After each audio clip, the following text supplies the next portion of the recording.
بسم اللہ الرحمن الرحیم۔ السلام علیکم۔ امید کرتا ہوں سارے دوست خیر و عافیت سے ہوں گے۔ حضرت امیر معاویہ رضی اللہ تعالیٰ عنہ کے گروہ کو باغی کہنے والے اور حضرت عمار بن یاسر رضی اللہ تعالیٰ عنہ کی شہادت کو امیر معاویہ رضی اللہ تعالیٰ عنہ کے کھاتے میں ڈالنے والے سامنے آئے۔ باغی گروہ وہ جس نے حضرت عثمان بن عفان رضی اللہ تعالیٰ عنہ کو بے دردی سے شہید کیا تھا، یعنی باغی گروہ نہ امیر معاویہ رضی اللہ تعالیٰ عنہ کا تھا اور نہ ہی حضرت علی رضی اللہ تعالیٰ عنہ کا تھا۔ یہ تیسرا گروہ تھا جنہوں نے مسلمانوں کے درمیان فساد کھڑا کیا تھا، امت کو خانہ جنگی کی طرف دھکیلا تھا، جس کے نتیجے میں جنگ جمل اور جنگ صفین جیسے سانحات رونما ہوئے تھے۔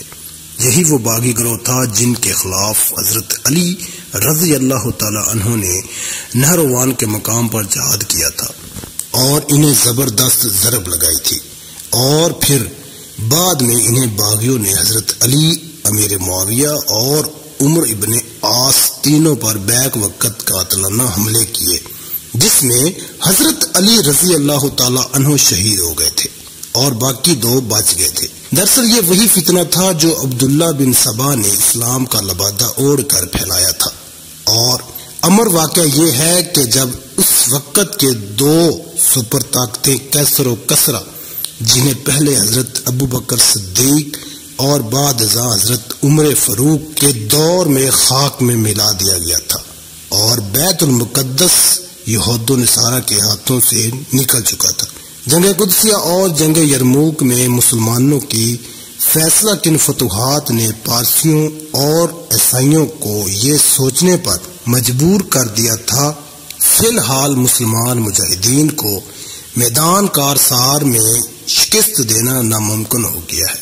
تو پھر یہ بدبخت عبداللہ بن سبا میدان میں آیا اور اس کی وجہ سے جس اسلام کی عمارت کو ناقابل تلافی نقصان پہنچایا، اس وقت نکلی ہوئی تلواریں آج تک نیاموں میں واپس نہ جا سکی۔ پارسیوں اور یہود و نصارہ کی یہ سازش کامیاب رہی اور امت مسلمہ فرقوں اور مسلکوں میں تقسیم در تقسیم ہوتی گئی۔ آج مسلمان دنیا کی واحد امت ہے جو سب سے زیادہ انتشار کا شکار ہے۔ اسی عبداللہ بن سبا کی ذریت سے نام نہاد شایان علی پیدا ہوئے، جنہوں نے رہی صحیح کسر پوری کر دی، اور آج یہ لوگ اس دین کے مقابلے میں جو فتح مکہ کے دن مکمل ہو گیا تھا، اس کے بالکل متوازی دین امت مسلمہ پر ٹھونسنا چاہتے ہیں۔ اللہ تعالیٰ